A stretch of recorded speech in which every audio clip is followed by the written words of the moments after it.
자, 그러면 이야기는 그 네. 글로벌 시황적인 분석은 이렇게 러시아, 우크라이나까지일까요?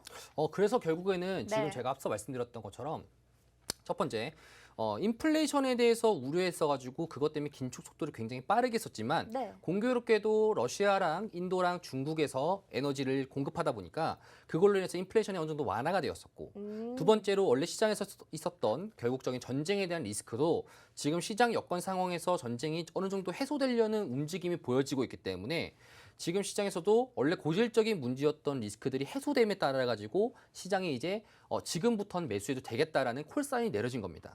이해되시죠? 네. 그러니까 총 세 가지의 이슈가 결국에는 제가 지속적으로 올 초부터 말씀드렸던 것이 전쟁에 대한 리스크, 그다음에 두 번째로 중국에 대한 봉쇄령, 그다음에 세 번째 같은 경우에는 높은 인플레이션으로 인한 시장의 빠른 긴축, 이 세 가지가 결국에는 잠재적인 리스크로 싸우면서 해결되지 않는 문제처럼 보여지면서 장기화가 되고 그걸로 인해서 시장이 주구장창 내려왔었는데 이 세 가지 중에서 지금 두 가지가 그리고 또 중국 같은 경우에도 마찬가지로 나중에 또 말씀드릴 건데 이 세 가지 중에서 이제 어느 정도 개선 상태가 좀 끝이 보인다는 거죠.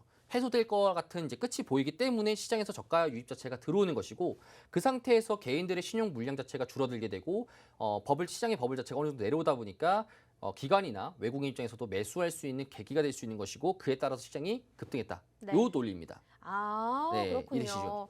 근데 이런 시장 얘기를 듣다 보니까요. 지난번에 그런 얘기들을 해주셨어요. 네. 어쨌든 지금 뭐 저가 이런 유가로 뭐 인도나 중국에서 유가를 살 수는 있지만 천연가스나 네. 프론티어 국가들에 대해서도 네. 그렇게 얘기를 좀 해주셨거든요. 네. 그 부분에 대해서는 앞으로 좀 어떻게 될 건지 그것도 궁금하거든요. 자, 그러면은 제가 좀 긍정적인 이야기만 드렸으니까 네. 이 긍정적인 이야기만 존재할 것이냐? 아닙니다. 좀 부정적인 이야기들도 우리가 생각을 해야 됩니다. 자, 왜 그러냐? 시장을 지금 상방 베팅만 하더라도 좀 나쁘지 않다라고 좀 말씀드리고 싶은데 그렇게 나오면 좋을 수 있는데 혹시나 우리가 염두에 두고 있지 않는 문제에 대해서 터지는 것보다 알고 있는 문제에 대해서 나중에 터지게 된다면 그때 대응하기가 더 수월하다 보니까 말씀드리고 싶자면은 시장의 지금 잠재 리스크는 현재 지금 프론티어 국가들이라고 보시면 될 것 같습니다. 자, 프론티어 국가들이라는 것은 결국에는 시장은 총 세 가지로 좀 많이 이루어지고 있는데 선진국 시장, 그다음에 이머징 마켓, 신흥국 시장이죠. 뭐 우리나라랑 대만 같은 그리고 그다음에 이제 프론티어 국가들인데 프론티어 국가들은 되게 말 그대로 좀 저렴한 친구들입니다. 네. 저렴한 친구들 이 표현이 좀 그런데 타이완, 네. 타이완이나 이제 말레이시아, 인도네시아 아니면은 뭐 스리랑카 이런 친구들 국가적으로 GDP가 높지도 않고 상대적으로 국가 경제 자체가 규모가 크지 않는 그런 시장인데 지금 보게 된다라면은 실질 금리가 마이너스라고 제가 지금 표현을 했거든요. 지표상 나왔는데 이게 왜 그런 것이냐면은 실질 금리라는 것은 기존에 있었던 중앙은행의 명목 금리에서 네. 인플레이션을 뺀 값입니다. 자, 그러면은 마이너스라는 것은 인플레이션이 굉장히 높다라는 거죠. 자국 내의 금리보다. 자, 그렇다라는 것은 시장에서 봤을 때 이렇게 실질 금리가 마이너스가 된다라는 거는 되게 안 좋은 적신호입니다. 경기 침체로 갈 수 있는 적신호고 네. 특히나 프론티어 국가들은 외환 위기에 대해서 가능성도 열어두고 있습니다. 그렇기 때문에 올 중순에 저번 달인가요? 5월 달, 4월 달쯤에 스리랑카가 디폴트를 선언했지 않습니까? 네. 지금 시장에서 우려하고 있는 것은 2020년도 코로나 때 전 세계적으로 지금 일어났다 보니까 결국에는 양적 완화라는 것을 토대로 많은 전체 중앙은행들이 채권을 발행해서 국민들을 부양하고 백신 사고 치료제 하고 마스크 뿌리고 이렇게 했었는데 지금 그것들이 지금 시장에서 인플레이션이 다가오다 보니까 빠르게 긴축을 해야 되는데 긴축할 수가 없습니다. 왜? 프론티어 국가들의 주 먹거리는 1차 산업이고 네. 아니면 관광업입니다.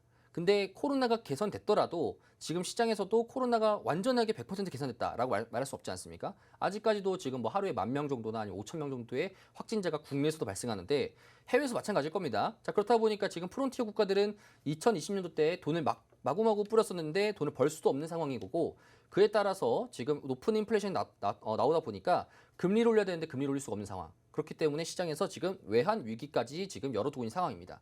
자, 그러면은 이 프론티어 국가들이 터졌을 때 우리나라 시장이나 글로벌 시장까지도 전이될 수 있는 것이냐?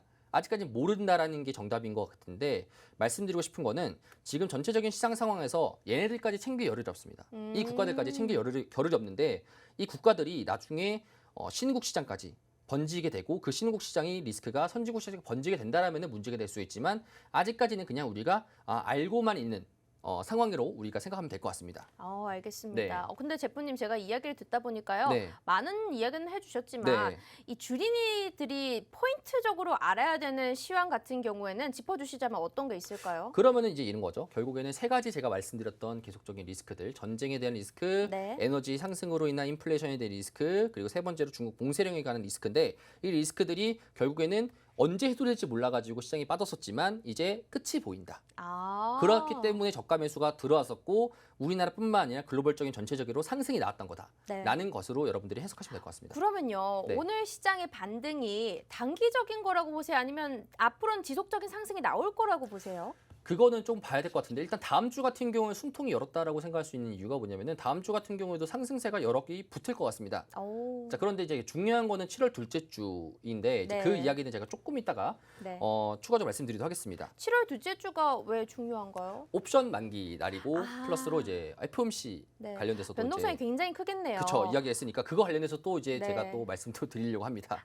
네. 알겠습니다. 일단 지금 시장이 앞으로 단기적인 반등인지 지속적인 상승세인지는 조금 더 지켜봐야 알겠지만 다음 주까지는 그래도 반등 여력이 좀 충분히 남아있다라고 말씀을 해주셨습니다. 자, 그러면 전문가님 여기서도 또 궁금한 점 시간이 얼마 남지 않았으니 묻겠습니다. 네. 이런 반등이 나올 때 지금 굉장히 매력적인 주가를 갖고 있는 종목들이 많단 말이죠. 네, 맞습니다. 아까 전에 신재생 에너지는 아니라고 말씀을 해주셨잖아요. 그러면 어떤 테마가 좀 괜찮은지 힌트를 주시면 안 될까요? 제가 좀 말씀드리고 싶은 거는 전체적인 것 중에서 테마는 좀 보시지 마시라라고 말씀드리고 싶습니다. 그러면 개별 종목으로요?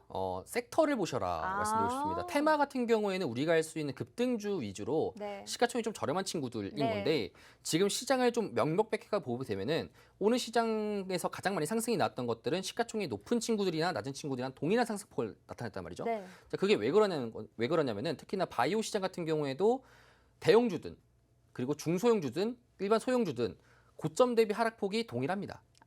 그렇죠? 2차전지 마찬가지입니다. 네. 자, 그렇다는 것은 시장에서 지금 만약에 첫 번째로 지금 매수 사인이 내려진다라면은 당연하게도 대형주 위주의 시장이 움직일 것이고 지수를 먼저 끌어올릴 수밖에 없기 때문에 아직까지는 정상 시장 범주 내까지는 지수를 끌어올릴 수 있을 만한 대형주 위주의 시장이 플레이가 될 것이다라고 이제 전망이 되어지다 보니까 그렇게 된다라면 시장에서 테마주로 갈 수 있는 돈 자체가 대형주로 가다 보니 오늘 같은 경우에도 테마주 자체가 좀 가닥 자체가 별로 없었지 않습니까? 네. 오히려 대형주 위주로 들어가는 포지션이 좀 더 나았었고 그렇기 때문에 다음 주 시장 같은 경우에도 약간 정도의 대형주가 상승 가능성이 높지만 우리가 테마주를 좀 더 유심히 본다라는 것은 우크라이나적인 상황 전쟁에 대한 해소가 되다 보니까 재건 복구 산업 관련된 종목을 볼 수가 있겠고요. 재건 복구. 그렇죠. 자, 그다음에 이제 첫 번째로도 이제 인플레이션에 대한 하락이 나오다 보니까 그럼 당연하게도 물가가 하락하다 보니 시장에서도 여건 자체 개선되다 보니까 이전에 있었던 반도체나 중간재 공급할 수 있는 2차 전지 회사들 또 이제 시장에서도 열어두고 있다는 거죠. 맞아요. 그전에는 2차 전지가 좋다 했는데 가지 못했었거든요. 네. 그리고 오늘 같은 경우에는 게임주도 굉장히 강했었잖아요. 네. 게임주 같은 경우에는 좀 다음 주까지도 여력이 있을까요? 조금 더 여력은 있습니다. 그게 네. 왜 그러는 거냐면은 현재 지금 요거를 보시면 좋을 것 같은데 지금 제가 말씀드렸던 것은 시장에 대해서 인덱스적인 거, 결국엔 지수 자체를 급하게 끌어올리는 상황 속인데 오늘 시장에서 제가 좀 이제 캡쳐서 왔습니다. 12시 기준인 건데 자, 보게 된다라면은 전체적으로 코스닥 시총 상위 종목을 우리가 보게 된다라면은 에코프로비엔 뭡니까? 2차 전지죠. 네. 셀트리온 헬스케어 바이오입니다. 카카오 게임즈 게임 종목입니다. 자, 그럼 결국에는 코스닥 같은 경우에 시총 높은 기업들의 섹터는 총 크게 세 가지입니다. 2차 전지, 바이오, 그다음에 게임주. 이 세 가지가 상승을 이뤘던 것은 지수를 끌어올리기 위해서 상승이 났던 것이고 그렇다 보니까 이 세 가지가 조금 더 갈 확률이 높습니다. 자, 그렇다라는 것은 코스피도 마찬가지입니다. 코스피 같은 경우에도 반도체 섹터랑 자동차 섹터가 가장 많이 주류를 이루고 있다 보니까 반도체랑 자동차 섹터들이 급하게 움직일 것이고 그에 맞게 뭐 부가적으로 자동차 내에서도 뭐 조지와 관련된 뭐 네. 이슈나 이런 걸로 인해서 자동차 부품주 이런 관련된 섹터를 이루어가지고 테마를 이룰 가능성이 있겠지만 우리가 지금 시장에서 아직까지 상방에 대해서 급하게 상승 나와가지고 이제 뭐 3천을 간다든지 이런 시장의 분위기는 아니다 보니 지금 시장에서는 우리가 좀 조심스럽게 행동하면서 단기적인 이슈로 우리가 좀 볼 게 아니라 좀 장기적인 이슈로 보게 된다라면은 중견 기업이나 대형주 위주로 좀 우리가 보시는 게 플레이하시는 게 좀 낫다 이렇게 말씀드립니다. 중견기업이나 대형주. 네. 알겠습니다. 그러면요. 일단 나온 것들이 많습니다. 뭐 반도체 있었고 2차 전지 있었고 바이오, 게임주 이렇게 얘기를 해주셨는데 네. 이 중에서 오늘 갖고 나온 네. 그런 종목의 섹터는 제가 어떤 딱 두 걸까요? 개 갖고 왔거든요. 네. 두 섹터를 갖고 왔는데 코스닥이 하나, 그리고 네. 코스피 하나 가졌습니다. 오. 자, 코스닥에서는 저는 바이오 쪽을 좀 좋게 보고 있거든요. 네, 바이오 시장을. 바이오. 왜 그러냐면은 이제 바이오 시장 관련해서 7월 달에 7월 둘째 주, 셋째 주 정도 때 이제 암학회가 네. 또 있습니다. 자, 그 암학회가 있다 보니까 암학회를 중심적으로 다시 또 바이오 시장 내에서 최근에 작년 2020년도부터 그리고 과거 때부터 투자가 이뤄졌던 임상 절차가 중간 보고서가 나올 것이고 그 중간 보고서에 따라 가지고 성공했던 기업과 실패했던 기업들이 양분 나눠지지만 그걸로 인해 가지고 지수 전체가 섹터 전체가 상승이 나올 가능성이 높을 것이다. 이렇게 좀 볼 수가 있겠고요. 네. 그 관련된 종목들은 제가 노론톡방에서 여러분들에게 좀 공유를 해드리도록 하겠습니다. 코스피 같은 경우에는 반도체 섹터를 좀 더 유심히 보고 있는데 일단은 지수를 급하게 끌어올리는 상황 속으로 여건 자체가 개선되다 보니까 코스피 업종 내에서도 제가 여러분들에게 반도체 섹터에 대해서 조금 더 말씀을 드리도록 하겠습니다. 알겠습니다. 자, 오늘 섹터 힌트까지는 다 얻어봤습니다. 일단 코스피에서는 반도체고요. 코스닥에서는 바이오 섹터에 대해서 주력 집중하겠다고 말씀을 해주셨는데 종목이 밝혀지지 않았습니다. 지금 시간이 10분밖에 남지 않았는데 뒤에 강의가 준비된 게 더 있단 말이에요. 그래서 그 설명 때문에 종목에 대한 힌트는 노란톡방 안에서 또 말씀드리도록 하겠습니다. 자, 노란톡 입장하실 수 있는 방법은요. 먼저 QR코드로 참여 가능합니다. 옆에 네모난 QR코드 떠 있는데요. 휴대폰에 기본 카메라 어플 켜주시고 바로 여기 갖다만 된다면 입장 가능합니다. 지금 들어오신다면요. 방송 끝나고 제프 전문가님께서 종목은 어떤 거였는지 이 종목을 왜 들어가야 되는지 그런 이유까지 상세하게 설명을 해주실 테니까 궁금해하지 마시고 그냥 기다려주신다면 수익 날 수 있는 종목들로 쏙쏙쏙 골라서 여러분들께 안겨다 드릴 겁니다. 문자로도 참여 가능합니다. 문자는 샵 3989번 눌러주시고요. 제프 두 글자 입력해 주신다면 우리가 링크 하나 보내드리도록 하겠습니다. 약 5초 뒤에 가니까 잠시 기다렸다가 링크 클릭해 주신 다음에 들어와 주시면 될 것 같습니다. 자, 그럼 전문가님 아까 전에 하던 이야기 이어서 해보도록 하겠습니다. 네. 7월 둘째 주가 굉장히 중요하다. 네. 옵션 만기일이다라고 얘기를 해주셨는데 이게 어느 정도로 좀 중요하고 시장에 영향을 미칠지 궁금하거든요. 7월 옵션 만기 관련돼 가지고 제가 이제 직전 옵션 만기 대비해서 현재 지금 옵션 포지션이 어떻게 되어 있는지 글을 가져왔거든요. 이게 7년이 아니라 7월입니다. 보시게 된다면 외국인의 손익이 보여지는데 여러분들 딱 보시게 된다면은 아마 주식만 하시는 분들은 이 시장에 대해서 잘 모르실 수 있습니다. 간단하게 말씀드리면은 현재 지금 파란 색깔 기준으로 가게 된다는 것은 지금 보이시는 것처럼 왼쪽으로 가게 되면은 지수가 떨어지는 거고요. 오른쪽으로 가게 되면 지수가 올라가는 겁니다. 자, 그럼 빨간색 기준으로는 돈을 번다는 뜻이고요. 파란 색깔 기준으로는 돈을 잃는다는 뜻입니다. 자, 외국인들의 전체 포지션 상황 속에서는 지수가 올라가야지 시장에서 돈을 번다라고 이제 우리가 볼 수가 있겠고, 그럼 반대로 개인들의 포지션을 보겠습니다. 자, 개인들의 옵션 포지션 상황 속에서는 개인들은 지수가 떨어져야지 이득을 볼 수 있는 포지션이다라고 볼 수가 있겠는데, 옵션 같은 경우에는 이제 뭐 주마다 이루어질 수 있는 위클리 옵션 만기가 존재할 수 있겠고, 월마다 마감할 수 있는 그냥 기본적인 옵션 만기가 이제 존재할 수 있는데, 옵션 만기 상황에서 지금 7월달 옵션 만기 상황에서는 철저하게 딱 그 양분할로 지금 나눠져 있습니다. 개인들은 지수가 더 떨어질 것이라고 지금 배팅하고 있으며 외국인들 같은 경우에 지수가 지금 올라갈 것에 배팅하고 있습니다. 자, 그렇다 보니까 지금 지수 상황에서 둘 중에 누군가 한 명은 피보는 상황이에요. 누가 피보느냐에 대한 싸움이 현재 지금 2주 동안에 이루어질 것이고, 자, 그리고 여러분들에게 제가 좀 말씀드리고 싶은 거는 지금 상황에 대해서 제가 짤막하게 가져왔습니다. 현재 지금 시장에 대한 요약을 제가 좀 가져왔는데 여러분들이 지금 고민거리가 딱 요거지 않을까 네. 생각합니다. 자, 보시게 된다면은 이게 무슨 그림이죠? 제가 그림판으로 이제 그린 건데, 네. 자, 이제 여러분들의 딱 이해를 설명하기 위해서 좀 어렵게 말씀드렸으니까 좀 간단하게 말씀드리자면은 전체적으로 한 배에 여러분들 뭐 한 마이너스 32%, 마이너스 17%, 마이너스 40% 등등 6명이 타고 있습니다. 네. 코스피라는 배를 타고 있는데 코스피 배가 좌초됐어요. 부러지고 물이 들어오는 상황입니다. 근데 오른쪽 보시면은 배가 있는데 3인승입니다. 작네요. 그렇죠. 6명인데 네. 인원 6명인데 3명만 타야 됩니다. 어떻게 해야 될 것이냐. 이게 지금 현 상황입니다. 어떤 말이냐면은 지금 상황 내에서 여러분들이 분명하게 물려 계신 종목들 다 있을 겁니다. 근데 그 종목 중에서 갈 수 있는 놈들은 태워가지고 6치로 내렸다가 그 친구들이 구조대를 이끌고 와야 됩니다.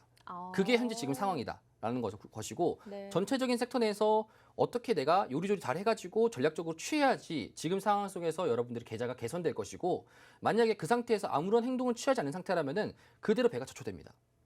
그게 결국에는 지금 상황에서 말씀드리고 싶은 부분인 거고요.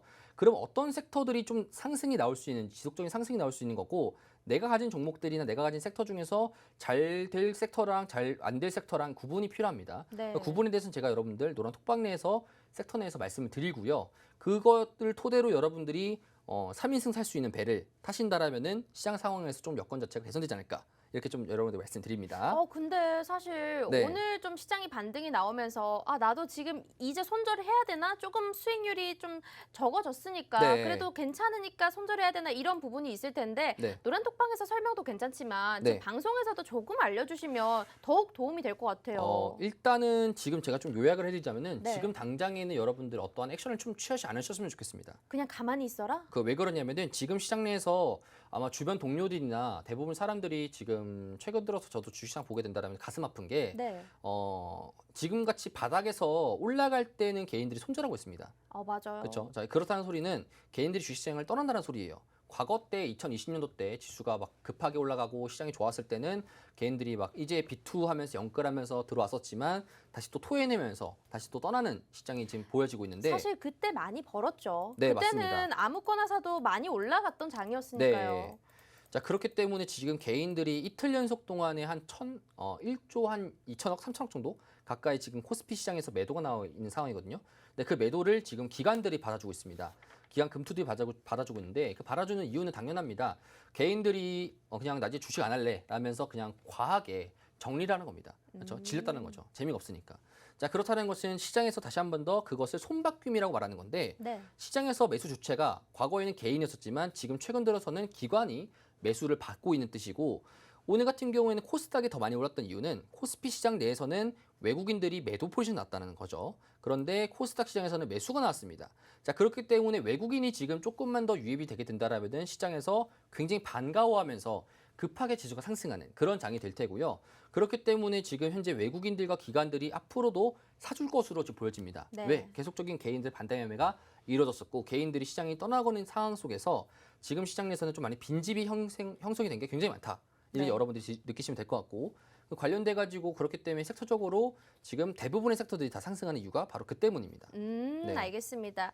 그래서 지금 혹시라도 좀 마이너스이신 분들은요, 조금만 더 지켜보시길 바라겠습니다. 특히나 오늘 힌트를 주신 섹터 같은 경우에는 코스닥에서는 바이오가 있었고요. 코스피에서는 반도체가 있었습니다. 이 종목들 만약에 가지고 계시다면요. 이 섹터를 가지고 계신 분들은 조금 더 보유하시길 바라겠고요. 조금 더 상세한 전략은 노란톡방에서 또 얘기를 해주신다고 합니다. 섹터별로 어느 것이 조금 더 급등이 많이 나올 수 있는지 아니면 이 종목은 조금 더 좋지 않은지에 대해서도 설명을 해주시니까 여기서 들어오셔서 잘 기다려주신다면 정보들 다 나눠드릴 거고요. 옆에 QR코드 떠 있습니다. 휴대폰에 기본 카메라 어플 켜주시고 바로 여기 갔다만 된다면 입장 가능합니다. 문자로도 참여 가능한데요. 지금이 마지막 기회일 것 같습니다. 방송이 약 2분밖에 남지 않아서요. 휴대폰에 문자 번호칸 부분에다가 샵 3989번 눌러주시고요. 제프 두 글자 입력해 주신다면 우리가 들어가실 수 있는 링크 남겨드리도록 하겠습니다. 자, 전문가님 이제 딱 네. 2분 정도 남았는데 혹시 네. 뭐 마지막으로 해주실 말씀 있으실까요? 자, 이런 말을 말씀드리고 싶습니다. 요새 이제 사람들이 이제 인버스에 대해서 좀 과하게 이제 여러분들이 생각하고 있는데 네. 오히려 시장이 지금 바닥에서 상승할 때 여러분들이 인버스를 투자하는 것보다 인버스라는 것은 여러분들 위쪽 라인에서 떨어지기 전에 매수를 했었어야 됩니다. 그렇다는 것은 지금은 여러분들이 인버스에서 들어가가지고 지수가 더 떨어지는 것에 대한 베팅을 하는 것보다 오히려 지금은 상승할 수 있을 것에 대한 베팅을 하시는 게 좀 더 유리하다는 겁니다. 네. 그것들 여러분 명심하시고 지금 시장 상황에서 진리에서 떠나는 것보다 전략적으로 어떤 생각을 가지면서 투자하시는 게 좋다. 이런 것들 여러분들이 노란톡방 들어오셔가지고 제가 여러분들의 멘탈을 또 케어해드립니다. 그렇기 때문에 여러분들이 그런 거를 생각을 하시고 과거에 몇 번의 사례를 거듭해가지고 이번에는 진짜로 여러분들이 붙어 있을 거야 라는 식으로 있게 된다라면은 지금 시장에서 꼭 저는 수익을 볼 수 있다라고 생각을 합니다. 그렇기 때문에 여러분들 지금 오늘 상승했던 것에 대해서 다시 또 반등이 나왔으니까 손절해야겠다라는 고민거리보다는 오히려 지금 시장에서 내가 어떤 식으로 전략적으로 플레이를 해야지 앞으로의 계좌상을 좀 더 내가 바꿀 수 있을 것이냐 이런 것에 대한 여러분들이 전략적인 고민이 필요할 것이고 그 고민에 대한 제가 솔루션은 노란톡방에서 제가 좀 더 이루어지도록 하겠습니다. 네, 솔루션을 제시 배치를 해주신다니 시청자분들도 마음이 좀 안정감이 들 것 같습니다. 자, 오늘 디톡스탁은요. 제프 전문가님과 함께 봤고요. 저희 다음 시간에도 유익한 내용으로 한번 찾아뵙도록 하겠습니다. 오늘도 시청해주신 여러분 고맙습니다.